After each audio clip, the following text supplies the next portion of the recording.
આપણે બધી તૈયારી કરી લીધી, મિક્સ કરી નાખશું. આપણે કડીક ચટણીને આપણે તેલમાં પાકવા દેવા. મસાલા આપણા ચડી ગયા છે. બાફેલી દાળ છે એ આપણે એમાં નાખવાનું છે.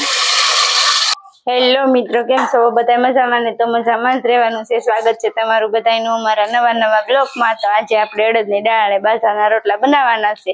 બના રહેજો આપણા વિડીયોમાં. તો હવે આપણે બધી તૈયારી કરી લીધી છે અને આપણે અડદની દાળ લીધી છે 1 વાટકો, અને અહીંયા તપેલીમાં નાખીને આપણે સરસ મજાની ગરમ પાણીમાં ધોઈ નાખવાની છે. ને આપણે ગરમ પણ પાણી થઈ ગયું છે તો આપણે દાળ વરી દઈશું. ને આપણે કોથમરી ને 2 મરચાં, આદુ ને ટમેટા ને એવું બધું લીધું છે. પેલા આપણે દાળ વરી દેવી એટલે બફાતી થાય. આપણે પેલા દાળ ધોઈ નાખશું.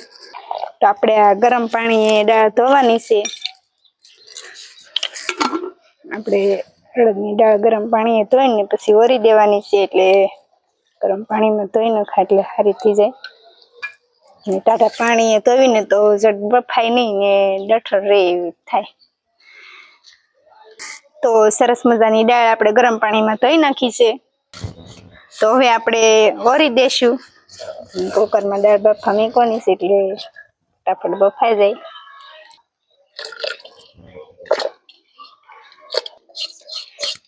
તો આપણે દાળ વરીને પછી મીઠું નાખી દેવું ને દાળ બફાઈ ત્યાં સુધીમાં આપણે મસાલા કટિંગ કરી નાખશું.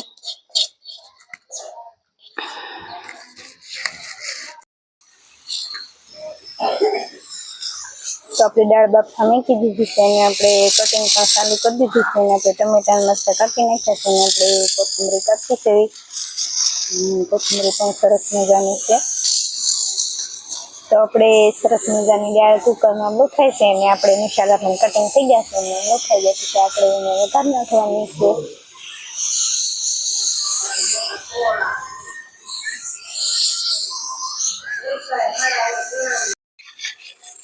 તો આપણે દાળના વઘાર માટે લસણ લઈ લીધું છે. લસણ આપણે ફોલી નાખ્યું છે.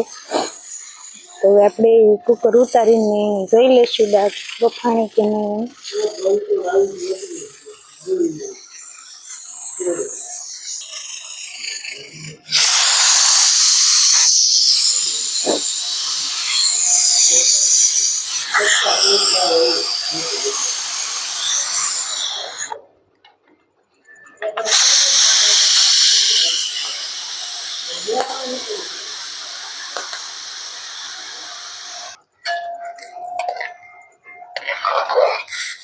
આપણે હજી ઘડીક દાળ બફા મૂકી દઈશું.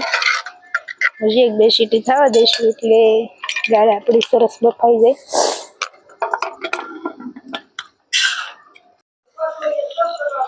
તો આપણે બધા મસાલા કટિંગ કરીને તૈયાર કરી લીધા છે. તો આપણે 2-3 સીટી થાય એટલે દાળ બફાઈ જાય. દાળ બફાઈ જાય પછી આપણે વઘાર કરી નાખવાનો છે. મસ્ત મજાની આપણે અડદની દાળ અને બાજરાના રોટલા આજે ખાવાના છે.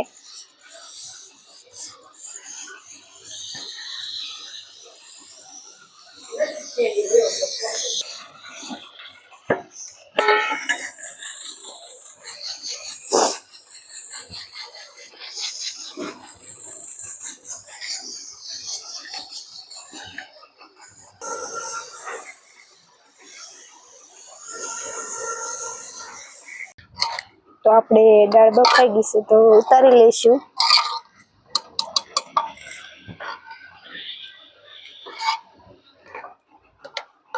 દાળ આપણી સરસ બફાઈ ગઈ છે તો આપણે વઘાર કરી નાખવાનો છે. તો આપણે આદુનું ઝીણું કટિંગ કરી નાખશું ને વઘારમાં થોડુંક આદુ પણ નાખશું. હવે આપણે દાળનો વઘાર કરી નાખશું. તો તપેલી મૂકી દેવી.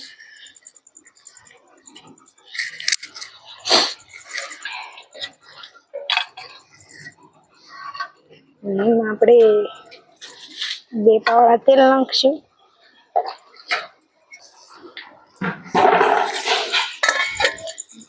આપણે તેલ ગરમ થઈ ગયું છે તો પેલા 1 ચમચી રાઈ નાખી દેવું. રાઈ ફૂટી જાય પછી આપણે જીરું નાખી દઈશું. તો આપણે જીરું નાખી દઈશું.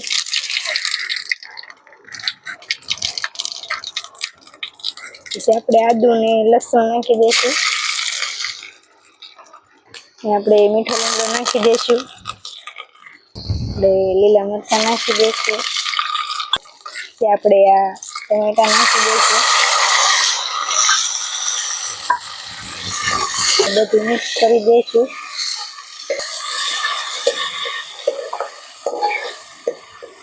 તો હવે આપણે ટમેટા સડી જાય ત્યાં સુધી આપણે ટાંકીને ઘડીક મૂકી દઈશું એટલે આપણે ટમેટા સડી જાય. તો હવે આપણે ટમેટા સડી ગયા છે તો આપણે એમાં હળદર ને ચટણી નાખી દઈશું.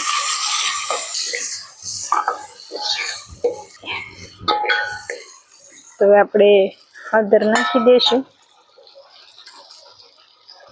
ચમચી હળદર નાખી દઈશું,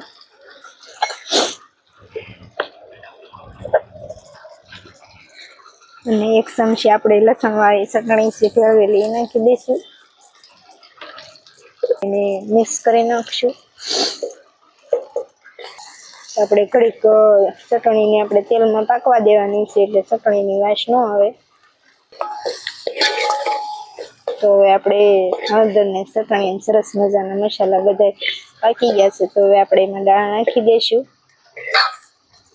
મસ્ત મસાલા આપણા ચડી ગયા છે તો એમાં તેલ પણ છૂટું પડી ગયું છે તો હવે આપણે એમાં દાળ નાખી દઈશું. બાફેલી દાળ છે એ આપણે એમાં નાખવાની છે.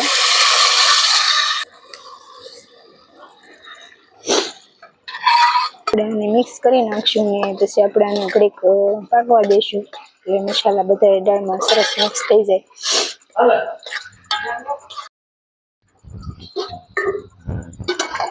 આપણે દાળ ધોઈ લઈશું અને આપણે દાળ સરસ મજાની પાકી ગઈ છે તો આપણે ઉતારી લઈશું.